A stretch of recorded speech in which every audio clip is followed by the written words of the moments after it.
दोस्तों, जब किसी देश की वायुसेना को जरूरत होती है लड़ाकू विमानों की, तब वह लग्जरी में नहीं, कंपल्शन में फैसले लेती है। आज इंडिया उसी कंपल्शन के दौर से गुजर रहा है और इसी मजबूरी के बीच फाइनली वो डील मूव करती दिख रही है, जिसका इंतजार 2 डेकेड से किया जा रहा था। 114 फाइटर जेट्स MRFA डील।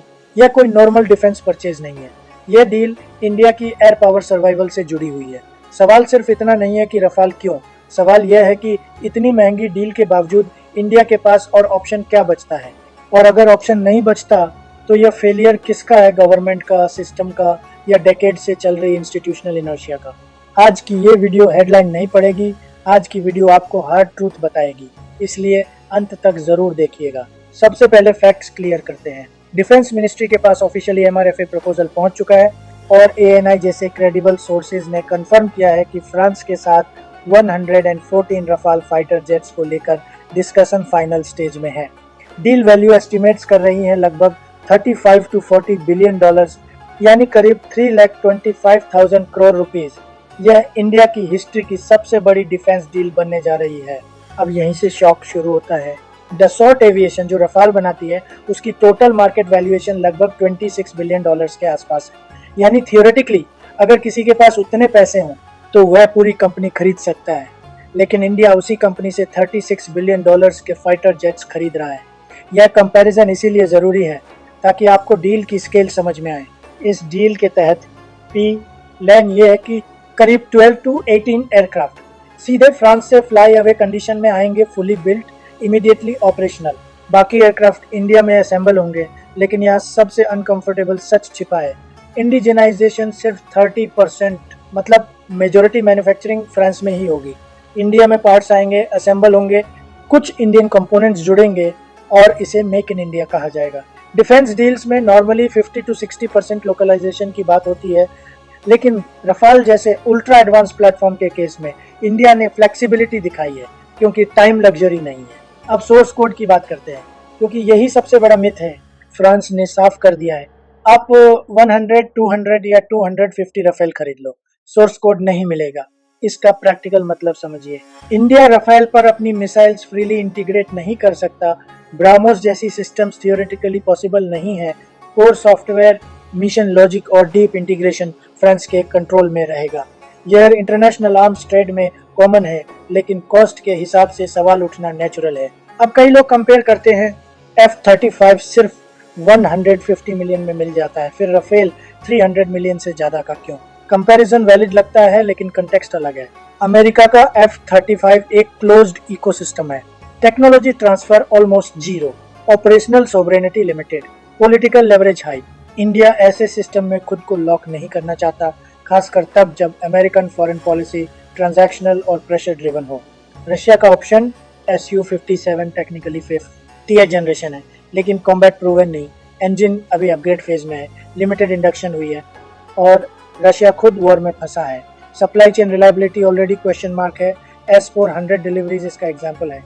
अब रियलिटी यह है कि इंडिया को इमीडिएटली फाइटर्स चाहिए। Training ecosystem, maintenance, infra, pilots, weapons सब रफेल के लिए ऑलरेडी एग्जिस्ट करता है। यही रफेल की सबसे बड़ी स्ट्रेंथ है। ऑपरेशन सिंडोर के दौरान रफेल की परफॉर्मेंस ने इस चॉइस को और सॉलिड कर दिया।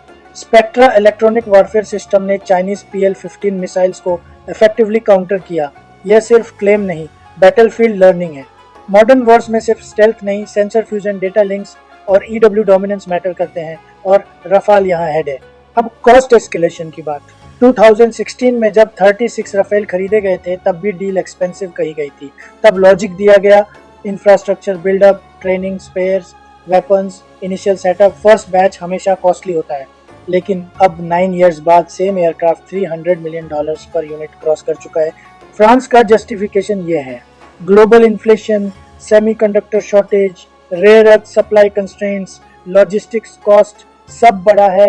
ये पार्शियली सही है, लेकिन बिटर ट्रुथ ये भी है, फ्रांस जानता है कि इंडिया के पास रियल अल्टरनेटिव नहीं है। और जियोपॉलिटिक्स में जब बायर डेस्परेट होता है, सेलर स्ट्रांग होता है। अब इंडियन एयरफोर्स की हालत समझिए। IAF की ऑथराइज स्क्वाड्रन स्ट्रेंथ है 42 स्क्वाड्रन्स। रियलिटी में स्ट्रेंथ हवर कर रही है 31 to 32 के आसपास।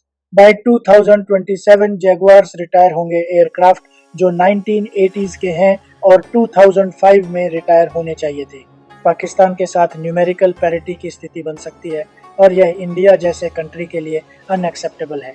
114 राफेल भी गैप पूरा नहीं करते। एक्सपर्ट्स मानते हैं कि इवन आफ्टर एमआरएफए इंडिया को 250 एडिशनल फाइटर्स की जरूरत पड़ेगी ओवर नेक्स्ट डिकेड। अब सवाल उठता है 36 बिलियन में इंडिया खुद फाइटर क्यों नहीं बना सकता?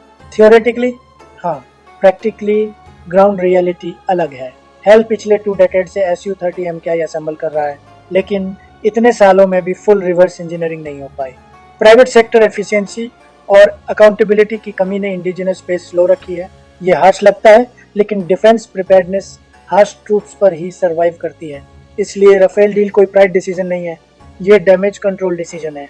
फ्रांस के साथ MRO hubs, M88 engine facility, private Indian companies जैसे टाटा का इन्वॉल्वमेंट ये लॉन्ग टर्म इकोसिस्टम बिल्ड करता है, लेकिन इमीडिएट रिक्वायरमेंट एयरक्राफ्ट है। अब एंडिंग में एक अनकंफर्टेबल लेकिन ऑनेस्ट बात, ये डील परफेक्ट नहीं है, ये चीप नहीं है, ये फुल टेक्नोलॉजी ट्रांसफर नहीं देती, लेकिन ये टाइम क्रिटिकल है।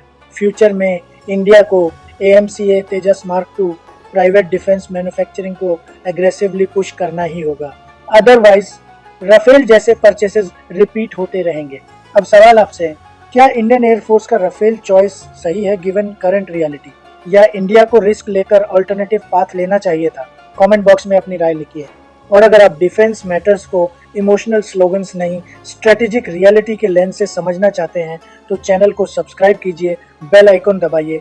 धन्यवाद। जय हिंद, जय भारत। मैं रवीश कुमार साइनिंग ऑफ।